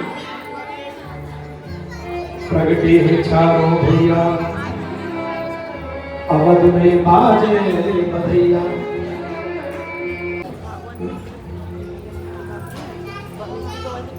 पर कहते ना कभी कभी, मैंने तो पहले आपको थोड़ी देर पहले बताया था, भगवान का जो अवतार होता है भक्तों को सुख देने के लिए और दुष्टों का संहार करने के लिए होता है। इधर भक्तों को सुख मिल रहा है और दुष्टों का संहार हो रहा है। इधर उत्सव बन रहा था, मेरे भोले बाबा कैलाश पर विराजमान है और भोले बाबा ने सोचा कि मेरे राम जी का अवतार हुआ है तो अपने प्रभु का दर्शन करने के लिए मैं जाऊं। अवधपुर में आ जाते हैं भोलेनाथ। आज अयोध्या की गलियों में नाचे जोगी मतवाला, अलग निरंजन खड़ा पुकारे देखो दशरथ का लाला। तो मेरे बहन भाइयों ने भोले बाबा ने प्रभु का दर्शन किया। उस समय इधर क्या हुआ कि गाद तने मुझ चिंता व्यापी, हरि बिन मरे निश्चर पापी। गादी के पुत्र हैं विश्वामित्र, बड़े तपस्वी संत हैं, जंगलों में तपस्या करते हैं, लेकिन जंगलों में रहने वाले राक्षस उन संतों को मार करके प्यारे उनके यज्ञ को विध्वंस कर देते हैं। दुष्ट प्रकृति के आदमी को भगवान की कथा यज्ञ वार्ता अच्छे नहीं लगते हैं कि जो आयो जा काम को बाप है और न हो, कोई काऊ में मगन कोई काऊ में मगन, वो है वो भाई में मगन जाती जा में लागी है लगन। किसी को प्यारे किट्टी पार्टी अच्छी लगती है, सही कहा, बिल्कुल सही है। किट्टी में चाहे कुछ भी कर देंगे पर भगवान के चरणों में नहीं बैठ सकती आगे की प्यारे। किसी को पीने का शौक, किसी को खाने का शौक, जाम पर जाम पीने से क्या फायदा, महापुरुष कर रहे हैं कि जाम पर जाम पीने से क्या फायदा, शाम की पी सुबह को उतर जाएगी, और पीना है तो हरि नाम की प्याली पी ले, तेरी सारी जिंदगी सुधर जाएगी। हरि नाम का रस पियो प्यारे। कोई पी रहे संत सुजान, नाम रस मीठा है, ये वो नाम रस है प्यारे। एक बार जिसको इसका चस्का लग जाए ना, इसके सामने उसे सब कुछ व्यर्थ दिखाई पड़ता है। जब तक हम भगवान के मार्ग में नहीं आते तब तक हमको संसार अच्छा लगता है, और जब भगवान से प्रेम हो जाता है तो संसार तुच्छ दिखाई देता है, कुछ भी नहीं। नाटक है संसार, इसमें इंसान अटक जाता है। अटकना नहीं है, इस संसार में रह करके ही हमें आगे बढ़ने के लिए ठाकुर को पकड़ के रखना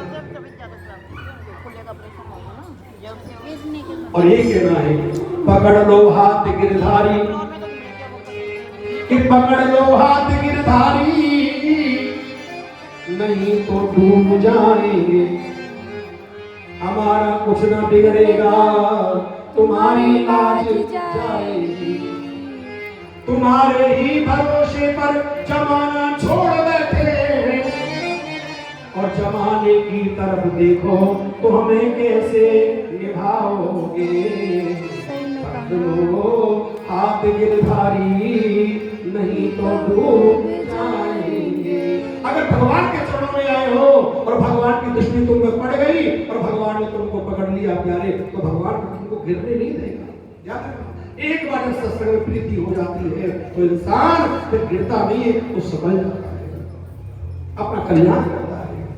कल्याण चाहते हो, सत्संग स्वीकार करो, संतों की वाणी को अपने जीवन में धारण करिए, गुरु के वचन को विश्वास करके तेरे जीवन में उतारिए और भक्ति करिए और अपना कल्याण करिए।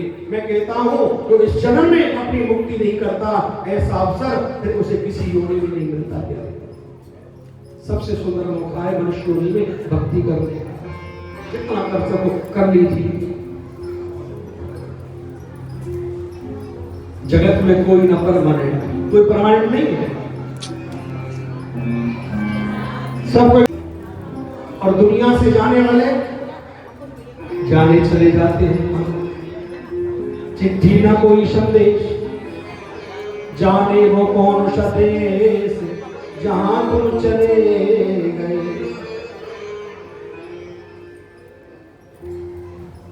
क्या पता करे कहां से आया जी और कहां चला गया। सही असद से आया, सद में जाना चाहिए, लेकिन असद में चला गया।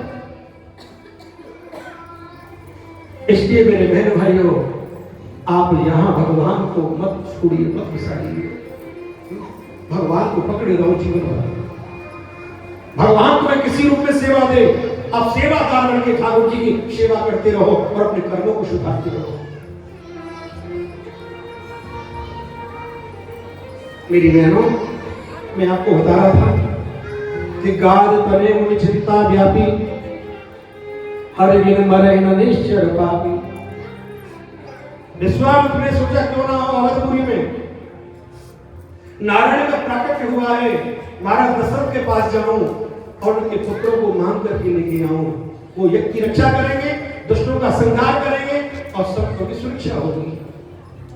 विश्वामित्र चले हैं आज अवधपुरी के लिए।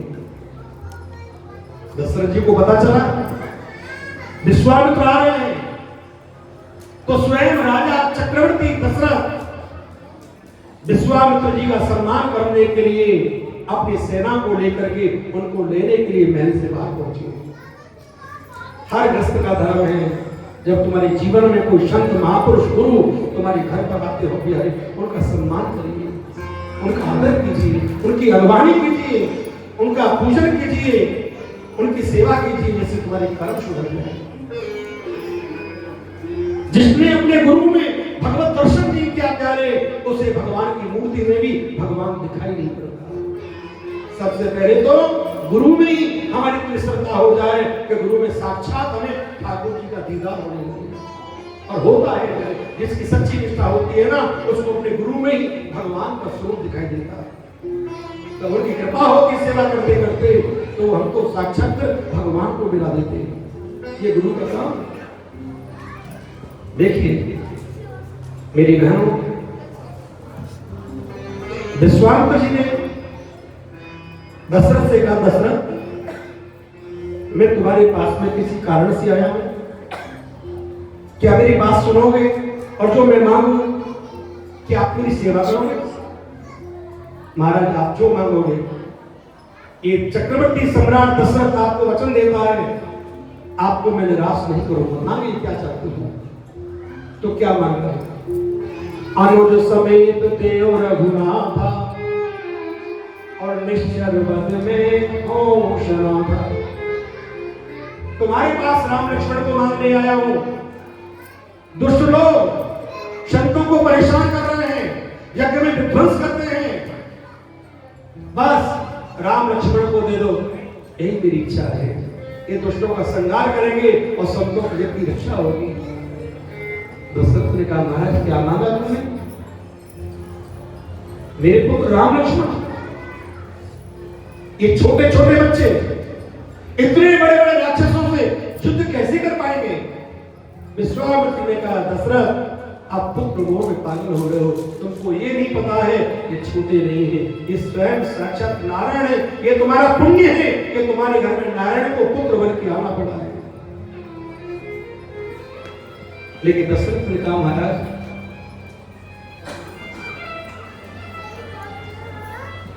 मुझे चारों पुत्र प्राण के समान है, लेकिन राम और लक्ष्मण दोनों मेरे प्राण हैं। ये शरीर है, शरीर में प्राण नहीं है तो शरीर मुर्दा है, और मैं राम लक्ष्मण के बिन नहीं जी सकता। ये तो मेरे प्राण आधार है। आप मेरा राज्य मांगिए, अपने वचन को भूल गए। महाराज मेरी हिम्मत नहीं पड़ती है, मैं आपके साथ राम लक्ष्मण को जंगल में, मैं राम के बिना नहीं जी पाऊंगा। लेकिन वशिष्ठ मुनि आए और उन्होंने समझाया, दशरथ राम लक्ष्मण को इनके साथ भेजने में ही आपकी भलाई है। विश्वामित्र ने कहा, दशरथ धैर्य रखिए, मैं आपको वचन देता हूं, तुमसे 2 पुत्र मांगने के लिए आया हूं, लेकिन तुम्हारे परिवार में 2 की जगह नए 4 सदस्य जोड़ करके तुमको वापस लौटाऊंगा, ये मेरा विश्वास रखिए। चले यज्ञ की रक्षा करने वो प्राणों के प्यारे, और राम लक्ष्मण को लेकर के जा रहे हैं। लेकिन जाते समय भगवान राम ने सबसे पहले एक ही बाण प्राण हर लीना, किसको मारा? ताड़का को मारा। राम जन्म में सबसे पहले मरने के लिए प्रभु के हाथ से ताड़का आई, और कृष्ण जन्म में मरने के लिए सबसे पहले पूतना आई। गजब है भैया, स्वभाव को मार गिराया। मारीच को 400 योजन दूर बिना फड़के बाण पर भगवान ने लंका पहुंचा दिया। आसन एक देख मगमाही, खग मृग जीव जंतु कहनाई, पूछा मुनि शिला प्रभु देखी, कयो कथा प्रभु सबई विशेषी। आप इसका कल्याण कीजिए, इसका उद्धार कीजिए, अपना चरण लगाइए, जिससे इसका उद्धार हो जाए। राम जी बोले, गुरुदेव क्या कह रहे हैं? हमारा जन्म क्षत्रिय कुल में, गौतम ऋषि ब्राह्मण, उनकी पत्नी ब्राह्मणी और कोई क्षत्रिय होकर के ब्राह्मण को चरण लगाए या क्षत्रिय कोई ब्राह्मण से अपने चरण छुपाए तो ये कहा गया है उसके एक जन्म के नहीं, उसने 7 जन्म में भी कोई पुण्य कर्म किया हो, उसके 7 जन्म का पुण्य उसी क्षण नष्ट हो जाता है। इसलिए कभी भी ब्राह्मण से चरण नहीं छुपाना चाहिए। क्या करें?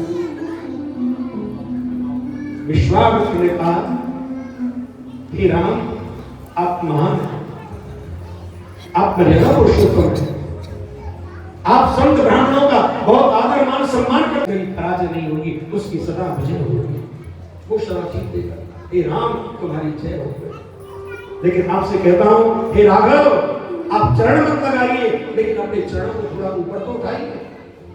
राम जी ने से चरण ऊपर उठाया, एक हवा का झोंका आया, राम जी के चरणों में लगी हुई रज धूल उस भगवान के चरणों से छूट करके पत्थर की शिला पर गिर पड़ी और उसी चरण रस से गौतम ऋषि की पत्नी अहिल्या अपने असली रूप में आ गई। बोले गोविंद भगवान की जय। इसलिए कहते हैं चित्रकूट की राम और वृंदावन की धूल और उड़ उड़ रज मस्तक लगे, पाप हो सब दूर। आप वृंदावन जाओ तो ये मत सोचो हमारे इतने सुंदर कीर्ति कपड़े, आप जाके प्यारे ब्रज रज में प्रणाम करो, लेट जाओ और जब भी आते हो वहां से थोड़ी ब्रज लेकर के आओ और प्यारे उसको अपने मस्तक पे धारण करो, जिससे हमारी भक्ति बढ़ती है। ब्रज का तिलक करो कि रमण रेत लो क्यों नहीं। आप में से रमण रेत कितने भक्त लोग हैं? गोकुल कितने लोग हैं? देखा ना लुटवाते हैं, लुटियां होती है, रस्ते पर लुटी जाती, क्यों लुटवाते हैं? कि रमण रेत लो क्यों नहीं, तेरी कियो न यमुना पार। हम लोग जो ब्रज 84 की यात्रा करा रहे हैं, उसमें सब दर्शन होते हैं, जहां जहां भगवान ने जो लीलाएं, तेरी कियो न यमुना पार और रेवन तू समझो नहीं, या ब्रज को तत्वमान। अगर ब्रज की महिमा को जानना चाहते हो तो ब्रज में जाके लोटपूट हो जाओ, जितना लूटोगे प्यारे, जितना प्रणाम करोगे, जितना डंडों की दोगे, उतना ही प्यारे आपके पाप समाप्त होते चले जाएंगे, आपका जीवन संभल जाएगा। इसलिए ब्रज में क्या गाते हैं बरसाने में भक्त लोग, आज भी गाते राधा रानी की चरणों में क्या कहते हैं कि राधे तेरे चरणों की, गाइए श्यामा तेरे चरणों की, राधे तेरे चरणों की, श्यामा तेरे चरणों की, जो मेरे लाए सच कहती हो राधे, सच कहती हो राधे।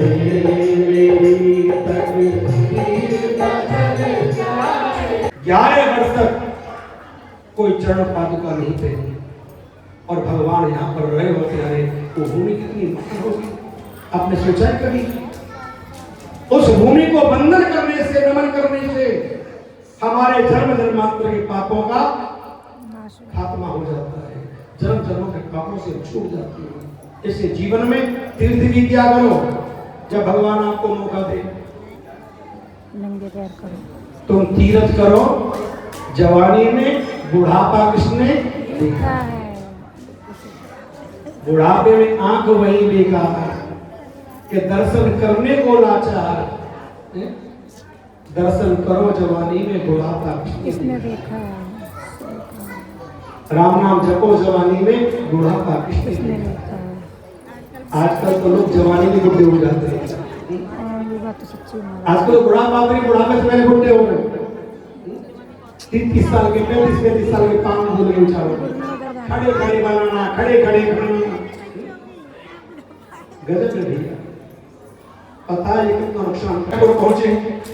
जनकपुर में सीता माँ का स्वयंवर हो रहा है, देश देश के राजा आए हैं अपनी शक्ति आजमाने के लिए, लेकिन जब पता चला था महाराज जनक जी के लिए कि अवध के महाराज दशरथ के दोनों पुत्र राम लक्ष्मण विश्वामित्र के साथ आए हैं। उनको सम्मान से धनुष के मेले में बुलाया गया है। भूप सहस्त्र दस एक ही बारा, लगे उठावन करे नटारा।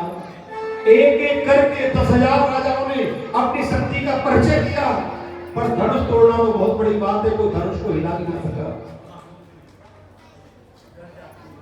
महाराज जनक को बड़ा कष्ट हुआ और क्या कहा कि तजऊ आस निज निज रह जाओ, और लिखा न भेद देगी विभाव। हे राजाओ, हमें ऐसा प्रतीत होता है कि कोई पृथ्वी पर वीर ही नहीं है। कहते हैं ना, जब कन्या जवान हो और माता पिता उस कन्या के विषय में ना सोचे और अपनी मस्ती में रहे, तो निश्चित तरह से माता पिता को भी नरक का द्वार देखना पड़ता है। जब बेटी जवान होती है तेरे माता पिता को नींद कहां से आती? महाराज जनक आज मन में विचार करते हैं कि पृथ्वी में कोई वीर नहीं है। लक्ष्मण जी सलाम बैठे थे। लक्ष्मण ने कहा, हे राघव, मैं आपके चरणों की सौगंध खा के कहता हूं, महाराज जनक कह रहे हैं कोई वीर नहीं है, पृथ्वी वीर है। मैं पृथ्वी को गेंद की तरह उठा लूंगा, सुमेरु पर्वत को मूली की भांति तोड़ डालूं। ये धनुष मेरी किस गिनती में है? लक्ष्मण धनुष की तरफ जाने लगे। विश्वामित्र ने रोक दिया, लक्ष्मण आपको पता है महाराज जनक का प्रण है, जो धनुष पर चाप चढ़ाएगा वो सीता का वर होगा। और अभी आपके बड़े भाई को आ रहे हैं, तुम छोटे हो, और घर में छोटे भाई की शादी हो जाए और बड़े भाई की शादी ना हो तो क्या सोचेंगे लोग? इसमें कोई कमी होगी, इसको छोड़ के छोटे का नंबर लगा दिया। ये काम आपका नहीं है, ये काम राम का है। राम खड़े होइए। विश्वामित्र जी ने आदेश दिया, राम जी खड़े हुए। आज गुरु जी की आज्ञा पालन करते हुए मन ही मन प्रणाम गुरु की। आज राम जी ने प्रणाम किया गुरु जी के लिए, गुरु ने आशीर्वाद दिया। इसके बाद राम जी किसको प्रणाम करते हैं? धनुष के पास गए, पृथ्वी को प्रणाम किया। पृथ्वी कौन है? सीता जी की मां है। जो सीता का जन्म कहां से हुआ? पृथ्वी से हुआ है।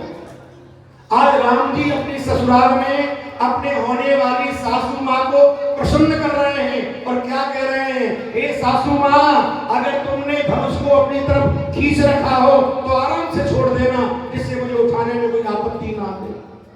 और कहते हैं जिनको ससुराल से ज्यादा माल खींचना हो ना, उस सासुओं को ज्यादा प्रसन्न करे। बोलो राधे। ससुर जी किसी को कुछ नहीं दे करे तो सासू मां देती है। आज पृथ्वी से आवाज आ रही है, पृथ्वी कह रही है, हे राघव, संसार में ऐसी कौन मां होगी जो अपने बेटी के लिए सुख नहीं देखना चाहेगी? हर मां चाहती है मेरी बेटी को खूब सुख मिले। और कहते हैं जिसकी बेटी सुखी उस मां का जीवन सुखी, और जिसकी बेटी दुखी प्यारे उस मां का जीवन कितना बड़ा दुखी होता है ये वही जानता है। जिसके पर फटी ना निभाई जाने क्या पीर पाए। बेटी का दुख जो मां समझ सकती है वो कौन जान सकता है? आज आवाज आई पृथ्वी से, हे राघव, आप चिंता ना करो। अभी तक मेरी पुत्री की योग्य राजाओं में से मुझे एक भी दिखाई नहीं पड़ा, लेकिन मेरी पुत्री की जोड़ी और आपकी जोड़ी इतनी सुंदर है, मैं खुशी के मारे इतनी फूल रही हो। आप चिंता ना करो, जो धनुष को मैंने अपनी तरफ खींच रखा था इसको आराम से छोड़ दूंगी। राम जी ने अपने सासू जी को प्रसन्न कर लिया। अब धनुष से कह रहे हैं, हे धनुष देवता, तुम भगवान शिव के पिनाक हो, कहीं ऐसा मत करना भरी समाज के सामने हमारी बेइज्जती कराओ, आराम से टूट जाना। सजीव भगवान शिव का धनुष। आवाज आने लगी, हे राघव, ऐसा कौन अभागा होगा जो आपके कर कमलों में अपना कल्याण ना चाहता हो? आपको जोर लगाने की आवश्यकता नहीं, हम तो खुशी के मारे खुद टूट जाएंगे। लेते उठावत खींचत गाड़ी, काऊ न लखा देख सब ठाड़े। कितनी देर में इंसान कोई ऐसे पलक झपकता है, भगवान ने कब तो धनुष को उठाया, कब चाप चढ़ाया, एकदम से फेर की आवाज हुई और एकदम से धनुष के भगवान ने दो टुकड़े कर दिए। तो रामचंद्र भगवान की जय। शिव धनुष तोड़ा राम ने स्वयंवर में जिस घड़ी, सभी देवी देवता भी करने लगे स्तुति, जय रामचंद्र आपकी जय जय हो जानकी। श्री रामचंद्र कृपाल भजन हरण भगवय आरुण। श्री रामचंद्र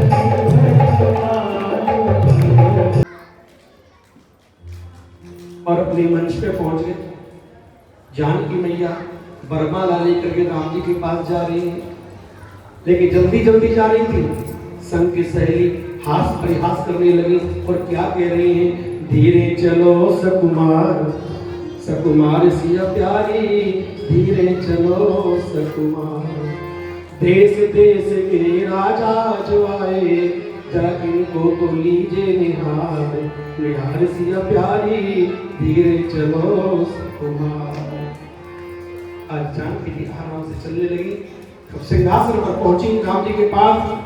क्या था प्यारे, जिस समय जानकी जी की शादी हुई थी ना, जानकी जी की अवस्था कितनी थी, मात्र 6 वर्ष। राम जी कितने बड़े थे, 12 साल। कहीं कहीं प्रमाण आता है कि जानकी जी 18 साल की थी और राम जी 27 साल के थे। लेकिन ऐसा वाल्मीकि रामायण में आया है कि राम जी 6 साल, जानकी 6 साल की थी और राम जी 12 साल के थे। 6 साल बड़े थे और उनमें लंबाई भी थोड़ी ज्यादा।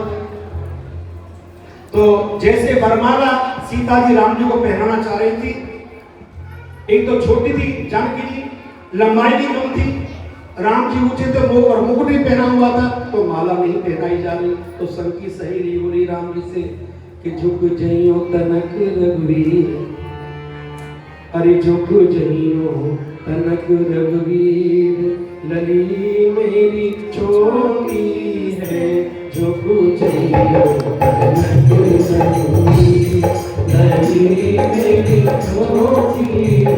राम जी से आपको झुकना पड़ेगा। अब ससुराल में इतनी समाज लग रही है और दूल्हे से कह दिया झुक जाओ। एक बात बताऊं, ससुराल में सब में खड़ा जाती है। लकड़ी में जान हो, लड़का में जानना हो, वो भी लकड़ के बात करता है ससुराल में। तो राम जी झुके नहीं, तो क्या कहा गुरु जी से, विश्वामित्र जी से, जनकपुर की देवियों ने गुरु जी अपने चेला से को झुक जाए, वरमाला पड़ जाए। विश्वामित्र जी ने कहा धनुष तोड़वाने का काम था वो मैंने कर दिया, मैं राम जी से ये नहीं कहूंगा कि तुम झुक जाओ। दौड़े दौड़े कहां गए जनक जी के पास, महाराज तुम ही कहो राम जी से झुक जाए, वरमाला पड़े, शादी कार्यक्रम आगे बढ़े। जनक जी ने कहा जिनको मैं नारायण के रूप में देखा है उनसे मैं कैसे कह दूं वो झुक जाए। अब तुम जानो तुम्हारा काम ना, 1 घंटा हो गया, 2 घंटे हो गए, 4 घंटे हो गए। और वरमाला भी कैसी थी, भारी मोटी माला थी। पहले वरमाला भारी डालते थे, मोटी डालते थे, तो पति पत्नी में खूब भारी प्यार रहता था। आजकल तो माला भी आर्टिफिशियल चल रही है, तो प्यार भी आर्टिफिशियल रह गया है। हल्की सी माला चाहिए, लेकिन वरमाला भारी होनी चाहिए। नियम है जितनी भारी माला होगी पति पत्नी में उतना ही भारी प्यार रहेगा।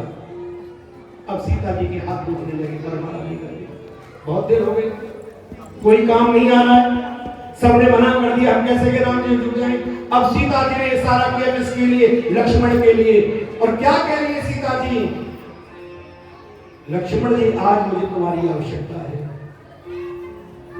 प्लीज माय हेल्प मी, मेरी सहायता करो।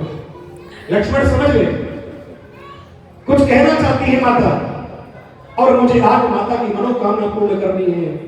क्या कहा है सारे से कि तुम शेष अवतार हो। सीता जी कह रही है हे लक्ष्मण थोड़ी देर को पृथ्वी को उठा ले, हे लक्ष्मण थोड़ी देर को पृथ्वी को उठा ले, ये भाभी तेरे भैया को जयमाल पहना दे। यही इच्छा है मेरी, आज मेरी मनों की पूरी करिए। लक्ष्मण जी शेष अवतार थे, अब क्या करते हैं, एक रूप से पृथ्वी में समा गए, पृथ्वी को उठाना शुरू किया।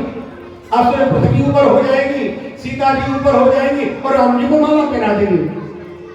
लेकिन जब पत्नी लक्ष्मण जी ने उठाई शेष बन करके, तो क्या हुआ, सीता जी के साथ में राम जी भी उठे चले गए। हाँ, उठेंगे। बैलेंस में कोई अंतर नहीं आया। फिर सोचा सीता जी की तरफ से ऊंचा कर दूं और राम जी की तरफ से नीचा कर दूं, और ऊंचे नीचे के चक्कर में दरार पड़ जाएगी। संबंध होने के बाद कभी भी प्यारे ताना मत दीजिए कि मैं इतने घर की बेटी हूं, तुम्हारे सामने क्या हो। यहां पर प्यारे ताना शुरू हो जाए ना, वो घर कभी नहीं बसते। बच्चों को चाहिए जब हमारा संबंध जुड़ गया, संबंध का मतलब अब हम बराबर हैं, हम ना कोई छोटा है ना बड़ा है, जाए हम एक दूसरे से मिलकर रहना है। और जिस परिवार में आपस में प्रेम होता है स्वर्ग है, और जिस परिवार में धन तो बहुत है पर सदा कलेश रहता है, वो सबसे बड़ा नरक है। उस धन से क्या फायदा जिससे प्यारे जान पर बात आ जाए, उससे तो मेरा धन का ठीक है। लक्ष्मण जी ने सोचा मैं क्या करूं, ये युक्ति मेरी बेकार हो गई। अब लक्ष्मण जी अकल से काम लिया। क्या काम लिया, इतना समझ के लक्ष्मण फौरन हुए खड़े और जा करके राम जी के चरणों में गिर पड़े, और चरणों में गिर के समाधि सी लगा ली। रामचंद्र आपकी जय जय हो जानकी। राम जी के चरण पकड़ लिए लक्ष्मण जी ने। राम जी बोले भैया खड़े हो जाओ। लक्ष्मण बोले भैया पता नहीं क्या हो गया, मेरे मुझ में तो उठा ही नहीं जा रहा, और जब तक भैया नहीं उठाएगा ये लक्ष्मण उठने वाला नहीं है। राम जी ने कहा अरे बैठो तो भैया को चपेरी क्यों ना हो, बैठो तो भैया को चपेरी क्यों ना हो, चलो तो सड़क को चपेरी क्यों ना हो। आज भाई भाई में देखने को प्यार नहीं मिलता है, कैसा समय आ गया है। मैं कह रहा हूं आज भी जिन परिवारों में एक दूसरे का सम्मान होता है, प्यार है, वो सबसे बड़ा स्वर्ग है। सगे भाई को दुश्मन बताने, साड़ू बताने भैया। कलयुग में सच्ची बात, मेरा भाई भाई भी और साड़ू मेरा भैया, कि सगे भाई को दुश्मन बताने और साड़ू बताने भैया, और अपनी माँ से बात ना पूछे सास बनाए नहीं भैया, कि धर्म सब छोड़ बैठे भारतवासी भैया। और बहन भान जी घर पे आ जाए रोटी नहाएंगे भैया, और जो सुन पावे साली आ जाए धर दे हाल करैया। बिल्कुल सही कहा महाराज। कि धर्म सब छोड़ बैठे भारतवासी भैया। कथा भागवत सुनवे आवे, कोई पैसा नहाए चढ़ैया, और यहाँ पर आ जाए सपना चौधरी लोटन के ठिकवैया। वाह भाई क्या बात है, महाराज ने बिल्कुल सही कि धर्म सब छोड़ दे कहा करे जगदीश, और कंचन का को 300 और पंडित जी को 30। एक कहावत है, अब यहाँ पर कोई जिसको भाड़ आ जाए ना, कोई नाचने कूदने वाले आ जाए, ओ लोग छा जाएंगे, बुड्ढे बुड्ढे भी आ जाएंगे। एक कथा में नहीं है, किट्टी में जाने को समय है पर कथा में आने का समय नहीं। हम तो नहीं जाते। कैसी बुद्धि खराब हो रही है प्यारे, ये तो कलयुग का असर है। और मैं कहता हूँ मेरे बहन भाइयों, यहाँ पर भगवान की चर्चा होती है, वह कलयुग का वास नहीं होता। आप कलयुग में रह करके भी सतयुग का जीवन जी रहे हो, ये जीवन सबसे उत्तम जीवन है। आपकी जिंदगी का जो वक्त भगवान के चरणों में व्यतीत हुआ है, आपकी जिंदगी का ये क्षण सबसे उत्तम है। जो धन आपका दान में लगा, धर्म में लगा, वही धन आपका सबसे उत्तम है। और जो मन भगवान के भजन में लगा, वो आपका मन सबसे उत्तम है। आज जैसे लक्ष्मण जी नहीं उठे तो राम जी ने सोचा आखिर मेरा भाई है, और भाई को उठाना भाई का धर्म है। राम जी लक्ष्मण को उठाने के लिए जैसे नीचे झुके, नीचे से इशारा कर दिया लक्ष्मण जी ने जानकी जी को, और क्या कहा माता जी, this is a golden chance. Oh my God, महाराज सुंदर मौका है, इसको मत भूल जाना। वही सीता जी ने राम जी के गले में सुंदर मरवाना पहना दी। राम जी का विवाह सीता जी के साथ में हुआ, लक्ष्मण का विवाह उर्मिला जी के साथ में हुआ, भरत का विवाह मांडवी के साथ में हुआ, शत्रुघ्न का विवाह सुरकीर्ति के साथ में हुआ। और जब से राम बिहाय घर आए, नित्य नई मंगल भजत बताए। जब प्यारे घर में पहले शादी होती आती थी ना तो बड़ी खुशी मनाई जाती थी। अंतर इतना है, पहले जमाने में बेटियां सोचती थी पता नहीं सासू कैसी मिलेगी, और आज के जमाने में सास सोच रही पता नहीं बहू कैसी आ गई। वो कैसे है? सब उल्टा पलटा हो गया था, सही बात है। बड़ा उल्टा पलटा हो गया। पहले मंगल गीत गाए जाते थे, आज बच्चों की शादी करना मानो घर में कलेश पैदा करना है। बिल्कुल। अब हम लोग भगवान कृष्ण के जन्म के तरफ चल रहे हैं। अब आपके बीच में भगवान श्याम सुंदर की दिव्य झांकी आएगी। राम कथा को अगर हम लेके चलेंगे तो एक प्रसंग में ही कहो तो तेरे 4 घंटे निकल जाए, और समय अल्प है, इसलिए चरित्रम रघुनाथस्य कोटि सत्य विस्तरम एक एक अक्षरम पुरुषा महापात्र नाशनम। राम जी के चरित्र का वर्णन कौन कर सकता है? मेरे बहन भाइयों, अब हम चलते हैं भगवान कृष्ण के जन्म की तरफ। बोलो भारती बिहारी लाल की। अब लालो एक छोटा सा कीर्तन, उसके बाद में भगवान कृष्ण का जन्म मनाएंगे।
अरे भगवान की पूजा होगी, आप सबको भगवान के दर्शन करने का लाभ प्राप्त होगा।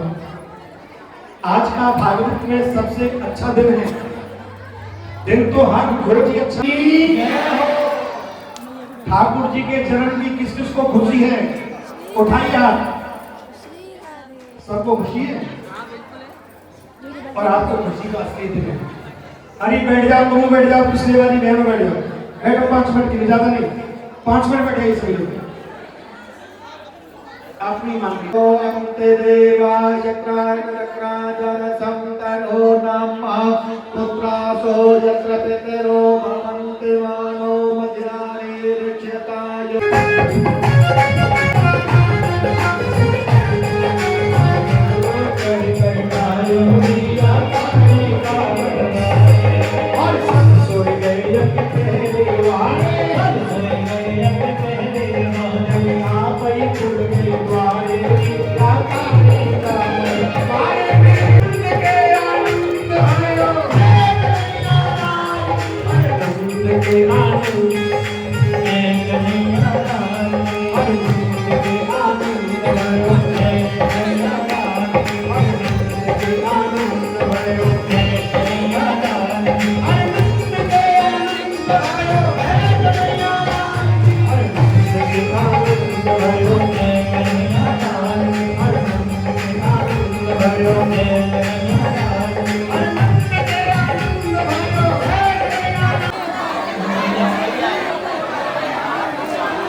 बधाई